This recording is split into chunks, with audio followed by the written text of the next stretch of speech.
estimated 600 to 700,000 families in the United States in which adults with intellectual disabilities are living with aging family members. Others that are no longer live with aging parents, but our parents are still alive and in contact with them. I assume that both groups are represented on this call. Consider today some issues we face and offer some strategies and tools that may help us address our worries and our issues. So, old. Logically, but I found it was when I first had a friend who was seriously ill and whose lifestyle was changing, changed by aging.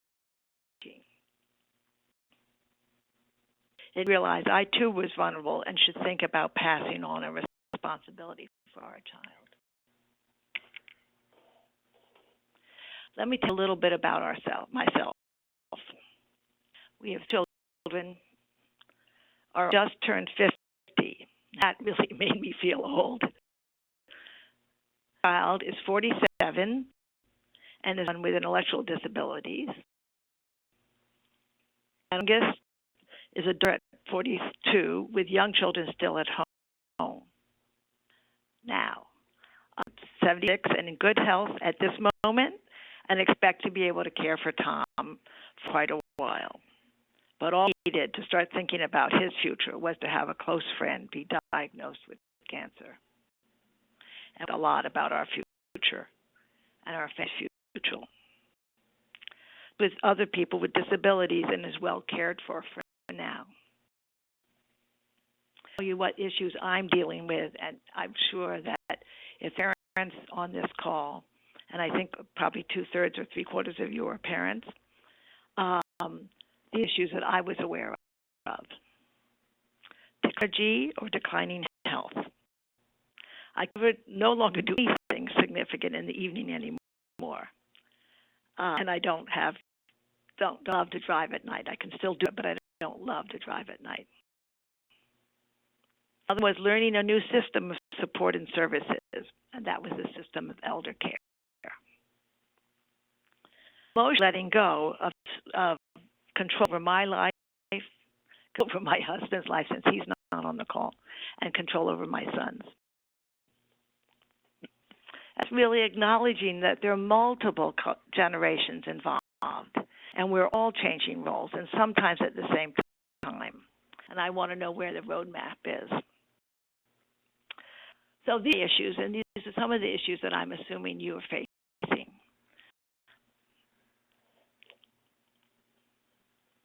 I'm going to slide, and I have to learn how to do this a little bit better. Okay, good. This webinar, these are the issues that I think we're going to be doing. I want how to plan for these changes in our lives. Is there a process that helps me? Identify some of the emotional issues that we face. How to pass on the role of carer or caregiver, and who am I going to do it to? Who might do it to? I'm talking about myself, but you can see it for all of us. And what supports are out there, and what strategies and tools do we have for those? On this webinar, I'm assuming that most of you have a family member with intellectual disabilities. And many of you are parents, others may be siblings. Parents have an advantage. This is a real important part of my theme. You are familiar with at least one service system. It might be in Massachusetts, the Department of Developmental Services. Familiar with one service system and the providers or the provider organizations that offer residential care, services, and support, social interaction. It might be another service system. If you're not eligible for DES, it could be Mass Rehab. And all of you, I think, have negotiated the educational system, either in Massachusetts or other places. And some might have another state agency. I am suggesting bring this information to bear on the current question of change as we get older. Either finding services and supports for ourselves or our adult children with special needs. First, to talk about the need to plan and try to do it. And I'm thinking, when did I first plan for change? When did I first begin any planning process? We like to say we began years ago, and I guess we did. Planning when Tom was 18, when he was 22, and when he got out of our family home. We did it when we had a health crisis and needed different kinds of care. I wish I could say we had a 5-year plan that we updated regularly, but guess what? We didn't. The continuous planning tool we used was our letter of intent. Here we wrote down our vision for Tom with lots of information about daily life and future plans. And we have tended to update this every 5 years and distribute it to his caregivers, our other children, and our lawyer and our financial advisor.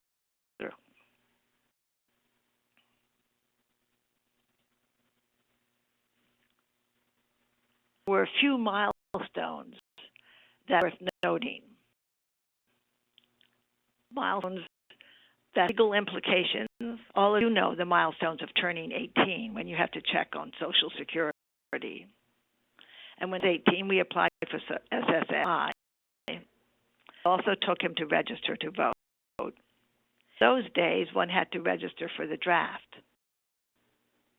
Were the requirements when you age out of special education at age 22. Whenever I talk nowadays to parents of persons with a disability, we often discuss if they have will, do you have a will, do you have a special needs trust, is guardianship appropriate, all those things.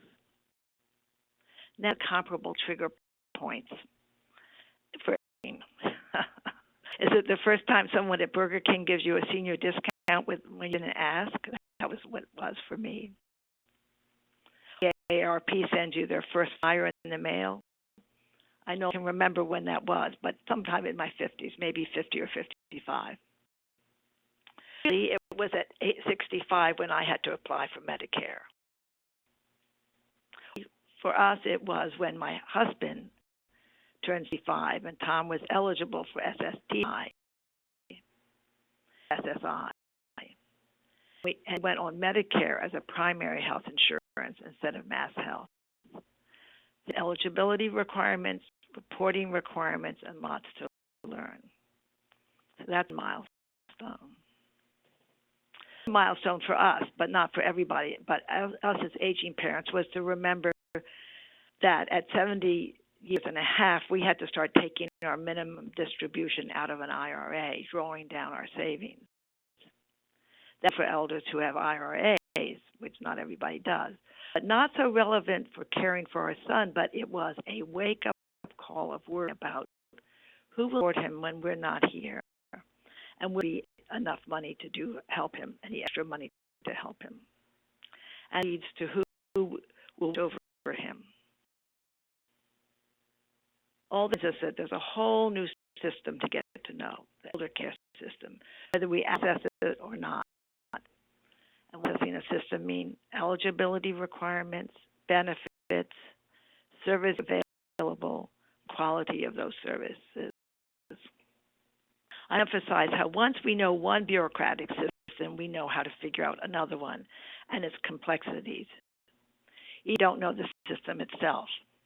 It may seem like a simple answer for a complex thing, but I really want to emphasize to you how much I believe that we can think, what do we know about what we've learned already in life, and how can we apply it to this difficult, challenging transition? For eligibility requirements and the state agencies that oversee them and the local providers of services, policies and regulations to understand all the things that we bring to this.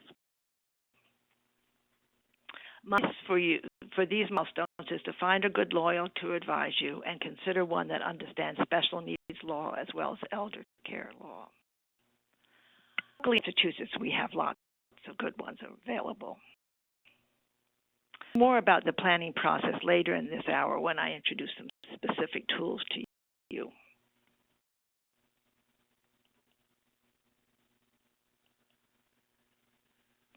Now let's talk about the emotional journey. I think that those of us who have children with special needs already have some skills that we have had in raising our kids. We know about the bureaucratic system.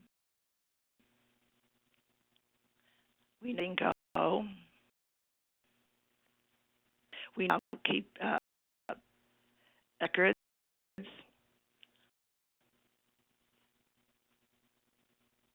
I've wanted to talk about and go. I'm trained professionally as an early childhood person and work a lot with parents of young children with disabilities. Talked about transitions, letting go, teaching skills, keeping records, issues, pediatrician, child care providers, friends, even being invited to birthday parties.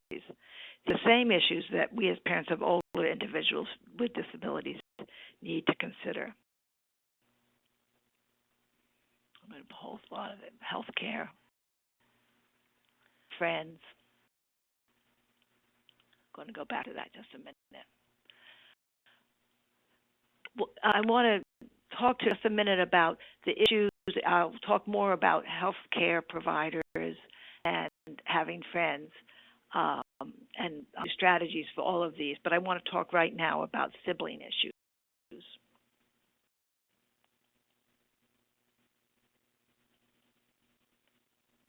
What do you expect your other children to do when you're no longer available? And discuss this with them, and they listen to any of it. I'd be a burden to my children, Tom's sister and brother, when they had young children to care for. I prayed I would be long enough so that one of them could take over the oversight of Tom's direct care. Not day-to-day stuff, but the things we ought to be vigilant about, checking in regularly, even if it's from a distance. What to do if you have no other children to ask? What expecting them to do? My two. Pass on that information to them for all of knowledge that I had accumulated. There's a lot about siblings as caregivers. We do that the sibling relationship is the longest one in most people's lives, longer than the relationship of parent to child. We know that many parents do not want to burden their child and sometimes avoid talking about expectations or experiences. Many parents, elder parents, are taking care of their children still at home. Only 20% of siblings nationwide actually care in-house for their siblings with disability. Of the Massachusetts Sibling Support Network has recently published research papers about siblings taking over the caring role. Unprepared most of them were. Talk about strategies and tools. We'll come back to this. I also know how to keep. We know how to keep records. And the siblings who doesn't have the time to pay attention until they have to.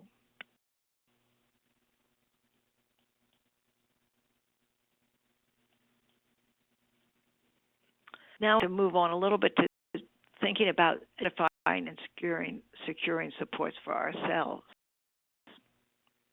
About what you've learned about other transitions in your own life or the children. Home, getting married, children, if you can remember all those things. Discovery your child has a disability. Find sources, making new plans, changing plans.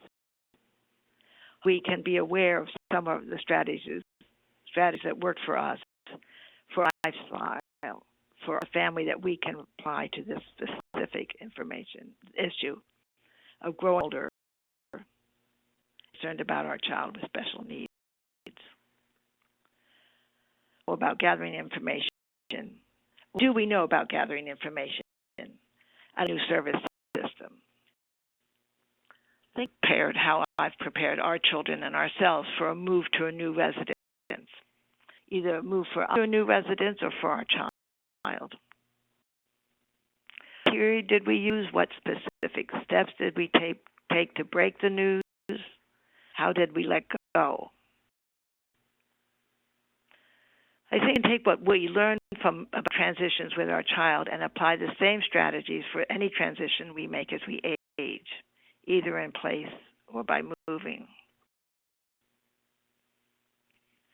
Challenges for us is that our focus can no longer just be on our son, but have to be on ourselves and what changes in our own life, health, and where we live in our residence, and what we do during the day, what system supports we need, and changes are really taking place. How to balance addressing and acting on Tom's needs with our own changing needs. I learned is just as we think about where Tom is to live, where to work, and to play, we need to think about where we live as we age, what we do in our day hours, what we do for recreation and play.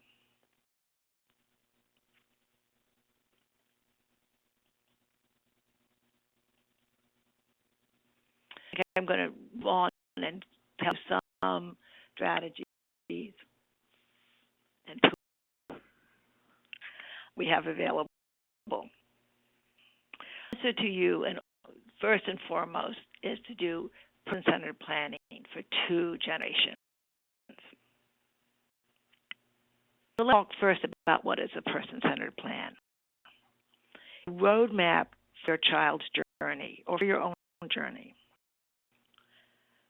Planning is not about what a program is for you and what to do with your child, but about their strengths, the challenges, and goals for themselves. You don't say, how do I get a day program for my child? You don't say, how do I get a job for my child? You say, what's he really love? What's he good at? What are the challenges he's facing? My vision, what is his vision? And actually, because we have a whole group of people helping us do this, other people I ask his brother what Bob's vision for Tommy. My sister, what's her vision for him? Get Tom to articulate what it is. So the process of bringing people together, network, people know and love him. Out of the ARC of Massachusetts does a great job in doing a person-centered plan with a focus on the person with a disability. I want to pause a moment and give you an idea of who we would gather together. We would do first around the accessibility of his siblings. Our dog far away and only comes to visit once a year for a while. So we would do it in the summer months. Also have somebody, a neighbor that has known him for a long time over the years and is able to articulate. I am in the field of disability, and she sees Tom days and periodically throughout the year, and should bring to the table and to the siblings knowledge of the current Massachusetts system. I have a Tom friend, not a family friend, a person in Tom's life who has over 25 years, it's really over 30 years, 35 years, known him.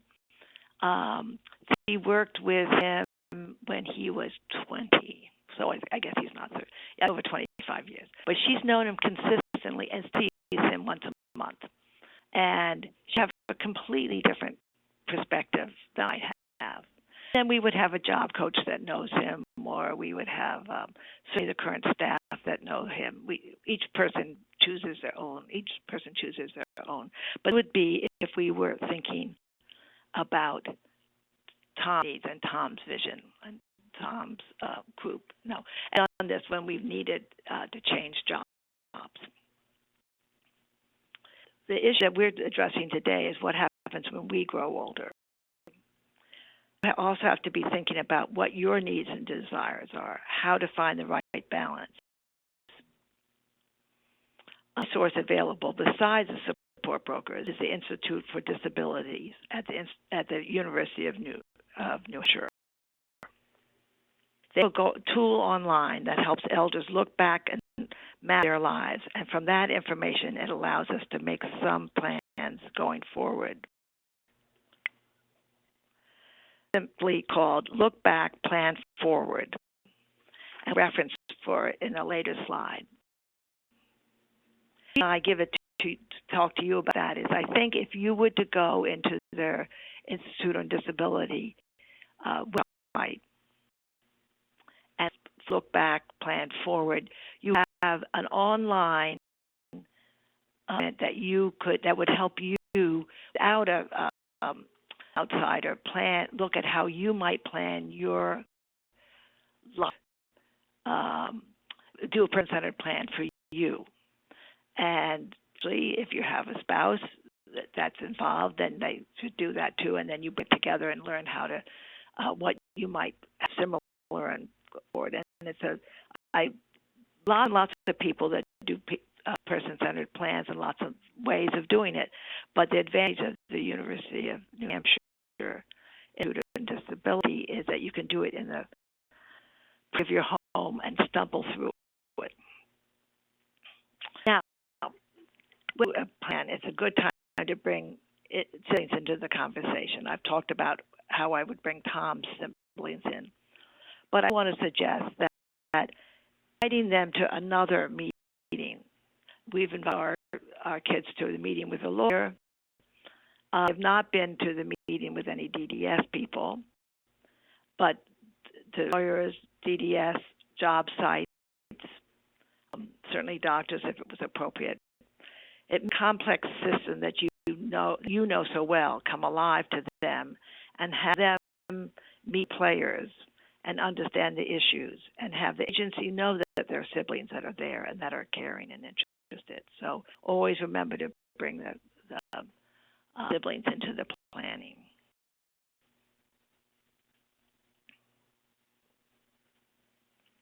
Let's look at, besides planning, let's look at strategies for record keeping. The ARC of Massachusetts has two in our office. One was developed about 10 years ago for the family-to-family project that led to the Boulay case. This is the one that I have. It's a 3-inch binder with different categories in it. General information, health medical information, Social Security, and record. And you keep it on my desk, and I slip the current reports into the appropriate section. It's a lot of freedom for me to put it here. I like it because it's visible, it's on my desk, it's not in a file drawer, and I hope my siblings know where to look for it. My children know where to look at it. That's what I've used. Other is an extensive notebook developed by the parents in the PALS program. The book is much more directed on what kind of files you might want to have in it. One section about general files for all families, bank accounts, insurance, home mortgages, things like that, the business that all of us should have. The section has pages to fill about your child with special needs. Available for sale by the ARC of Massachusetts, and it also is available for filling out on computer. I sometimes get overwhelmed in looking at these pages, but in one section a month, I find it does get done, and it's very helpful to have that information all in one place. And survivors and the success of your child's care will really thank you for being able to find it all in one place. Okay, let's go on to friendship circles.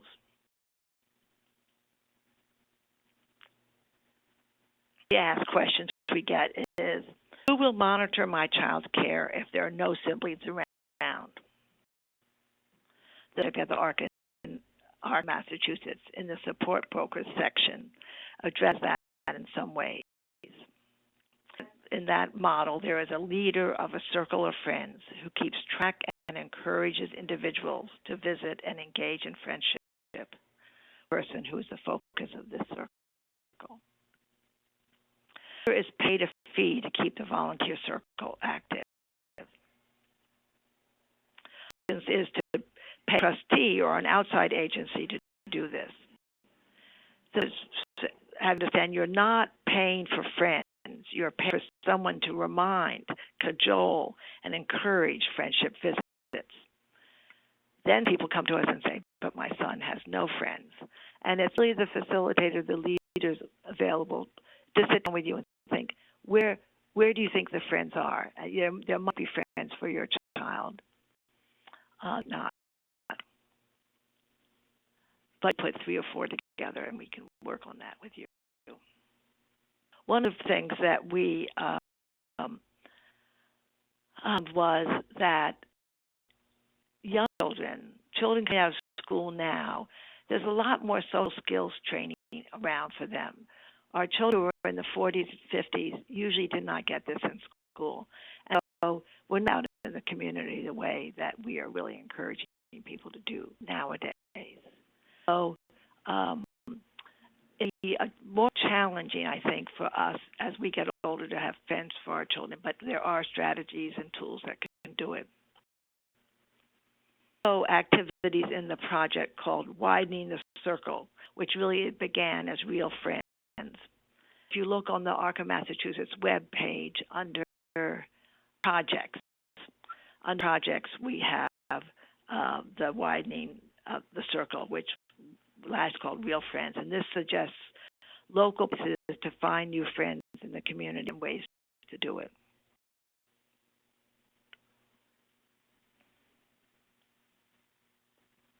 Okay. Finding quality health care for adults with disabilities is one of the biggest problems we have. And I have to say, I don't have a lot of answers for how to do it. What I've done is find networks and ask other parents. And the best way to do it. If you remember back to where you found your pediatrician, it was talking to people at school or intervention program or daycare center.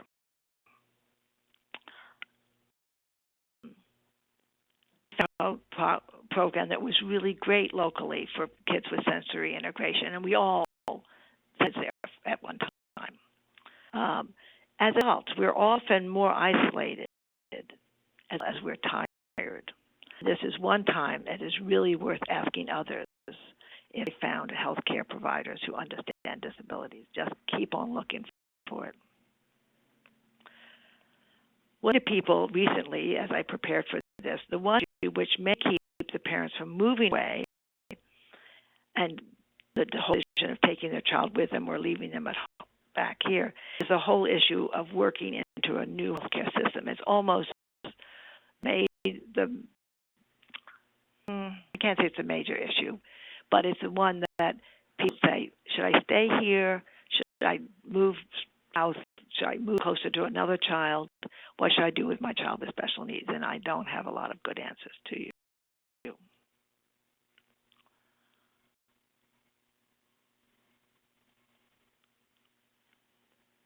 Mind you that there are tools that a good lawyer and a financial advisor can help you with to protect your child and to protect your own situation. Again, some specializes in elder care and disabilities is what I recommend, since so many details to get in and get straight. Finally, I wish you well in planning for your future.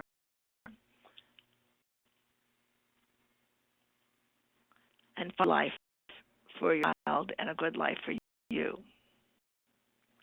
A possibility of a good life which provides what you want and what your child wants as well.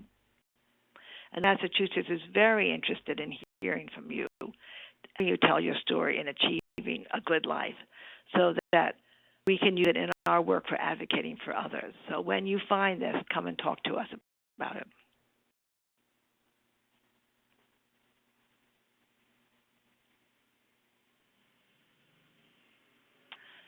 This is a resource list I have available of places, things I've referred to in our talk here. And I'll talk it out with you a little bit right now, but I will say that we could email this list to you if you wanted it and send it to us, right? We could do that. They'll also be able to get a copy of the webinar? Yeah, okay, I had a copy of the webinar, so I didn't check that out beforehand. The first reference is to the support brokers of as people who can do person-centered planning or help you kind of sort out your it's a fee-for-service consulting project that just helps you sort out what you deal with first, second, third. The next bullet there is the Institute for Disabilities at the University of New Hampshire. It's a wonderful website. Does a lot of training of people in disabilities, but it is the place to find that looking backwards forward. Finally, there's a short article section. I'll move on to that. The Living Guide that talks about person-centered planning for people with disabilities, not elders, but people with disabilities.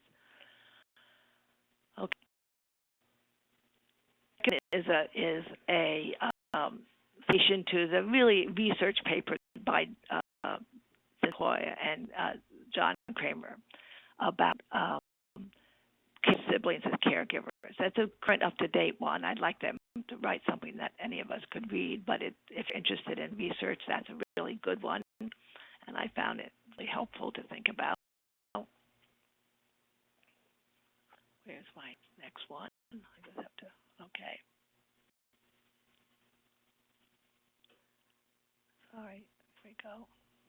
Another one was something that was on the University of New Hampshire page as well, but it was a very short article in USA Today that reminds us that we, as the Affordable Care Act comes in and more people use it, that the Affordable Act offers incentives to keep older people out of nursing homes and in the community. And if you know anything about philosophy of Medicaid, of community-based care, that just introduced you a little bit to that one.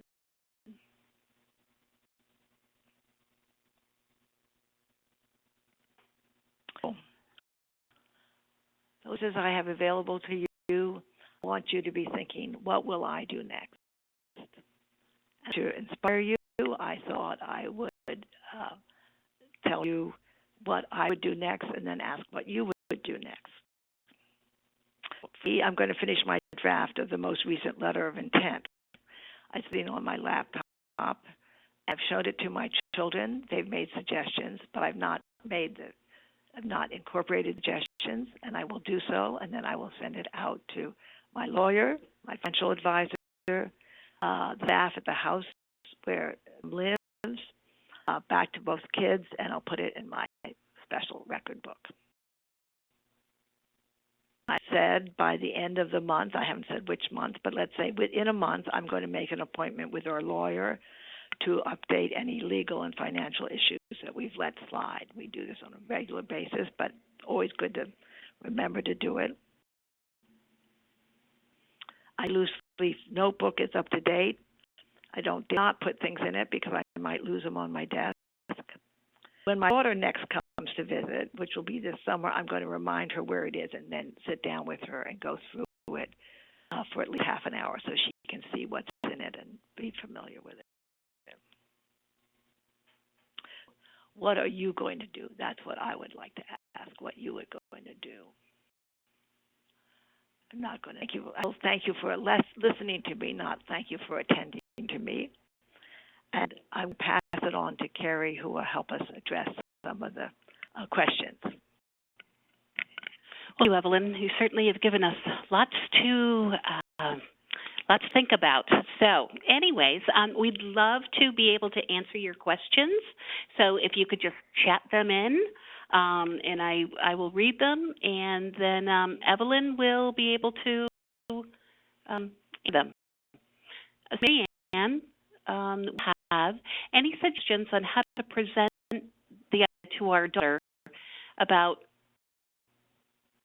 should live at home? I brought my glasses. I apologize. She has not expressed any desire to move out. If you have, so anyways, I'm going to bring that over back to Evelyn. Dan, do you think I have the answers to every question? Well, I think that's it's hard for me to answer you without knowing how old your child is, but it reminds me that we should always be talking to our children about it's easy to neglect, I think, when we have kids with limited ability to predict the future. What we did was talk about, Rob's going to move out of the home.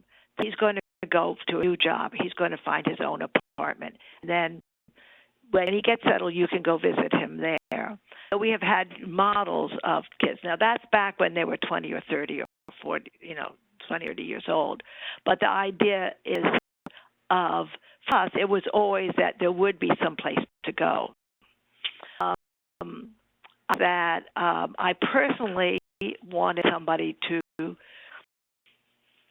idea that Tommy couldn't move out of the home even before his younger sister did. That didn't necessarily work, but the idea is that everybody moves, and it be that since we too are thinking about moving, better start thinking about introducing that idea to our son Tom. I'm not sure whether that does help you with that. Other thing I would think anybody on the call think about is, what is your philosophy for where the ideal place that your child lives? Is that I want my child to live in the community and have friends with special needs and have some friends without special needs. And we really talked a lot about how we help him to think about what his own the future is, and how do we help him to articulate it. So I would have you think about your daughter, about other options, finding people that could know, so that to give her a concrete idea of other options. Living in shared living with one person, shared living with 5 people. So options out there, and unless you know what they are, you won't be able to help her imagine them. That's, I guess, what I would say. Most of all, to remember that you don't have to fit into any one place, any one idea.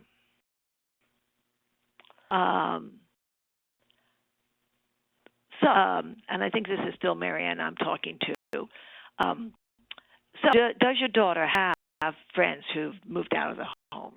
And where are they living? And can she go visit them? Can you really decide that one of your projects this summer, or from now until September, will be to take the time from your busy schedule, and the project will be, let's find out where people live, and let's see the options, and particularly with friends that she knows of her own, that she would feel comfortable. It also would develop a friendship network that would be helpful for you to know, too. There's another one? Also mention that there's a great book out there called Moving On Without Parents. It's written by Daphne Kraut-Gordon, who's the executive director of an agency called TIL, and Barbara Jackins, who is a special needs attorney. And it's one of those books that you just pick up every once in a while and read a couple pages, and it just talks about the options, what you need to be thinking about, and it talks a little bit about how do you prepare your sons and daughters. So anyways, you can get it on Amazon or, anyway, it's about $25.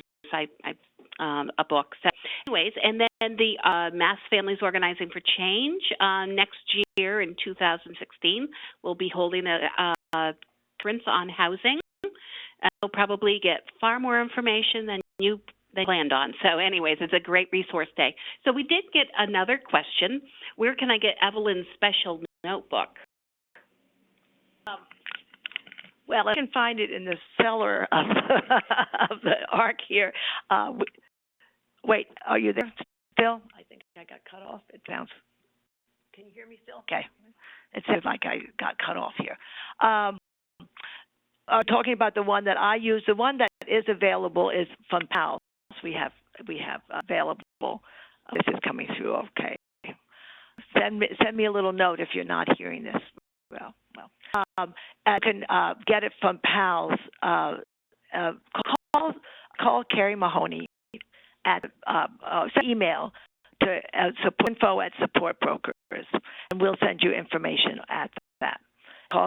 We can give you a thumb drive CD. We can give you the whole notebook yourself, and all you have to pay for is all the cost of Xeroxing all those papers. I think it's $50 for the notebook and the CD. Right? Yeah, right. I just let folks know that we're in the process of updating it because it hasn't been looked at for quite some time. So I've got somebody updating it, and so I would hold off in a couple of weeks, but we plan to have the notebooks up on our website. And instead of a CD, we're going to be putting them on flash drives, which understand technology-wise, the laptops and that sort of thing are now coming with flash drives versus CD drives, so it will be there for you, the future and your sons and daughters and that sort of thing. So we have a little bit time left, and so I'm just wondering if there's any more questions. Also, does anybody have any great solutions they wanted to share, or where you are along the path of your journey? You'll be thinking about that. This is Evelyn again. We think a little bit further about if you were looking for the notebook that I had, that was not the PALS notebook, the categories. We're not sure we mentioned both of them. I would say that you could email at the ARC, info@Support Brokers at the yes, it's right there. I'm sorry. And we would respond. I could tell you the categories, and I could a little note back to you about what I have in mind, and look at mine at home and send it off to you, and we could help you with that.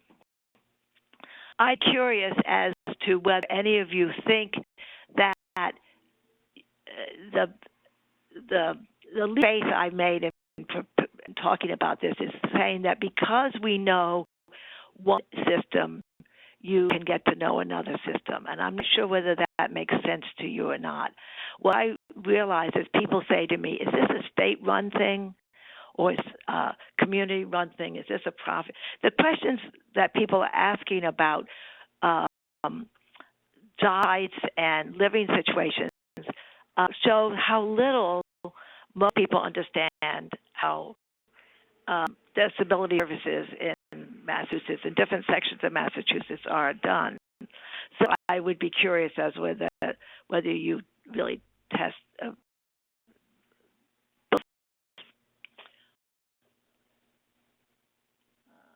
Oh yeah. You got that. Any other questions? Yeah. And words of wisdom we want to give them. Yeah. Any other words of wisdom? We have Pat Pagos here, who is a support broker and just a life advocate for her daughter and others within the Massachusetts. Anyway, so if there's no more questions, I want to thank you all for coming this morning. It was a lot to think about, and I thank Evelyn for her very thoughtful presentation. I thank also Marissa Young, who is our tech expert, who holds our hand to get us through these webinars. And thank you for participating. Please be sure to visit our website. We are going to be having additional webinars on March 16th. Pat Pecos is going to be talking about transition timelines. And then in April on the 29th, we're going to be having a webinar, how to talk to your sons and daughters about sexuality. So I guess we do have another question, so I'm going to pass it back to Evelyn. I will read out to you. I'm not sure whether you all get this. See the questions? No. Witness.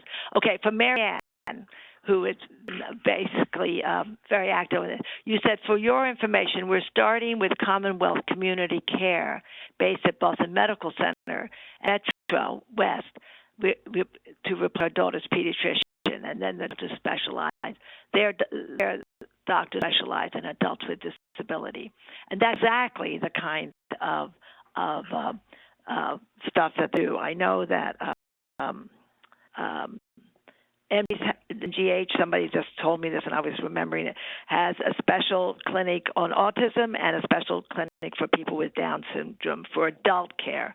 So there are increasingly good places. Actually, I found places that one doctor that one person told me, and now she has a practice with 15 or 20 people with adult with disabilities, just mixed into the regular practice, but she might into the office and they understand when he says, I'm Tom Hausslein, and they give him with such respect. So that's exactly the kind of networking that we do. Thank you very much, Mary Ann. Okay, I think we're set then. Thanks so much for attending the webinar, and I hope it will bring you to a new level of understanding and also a big to-do list. So the ARC of Massachusetts and support brokers are here to assist you. I will get that information out to you about the reporting notebooks and anything else. So thanks again for attending. Day. Bye-bye.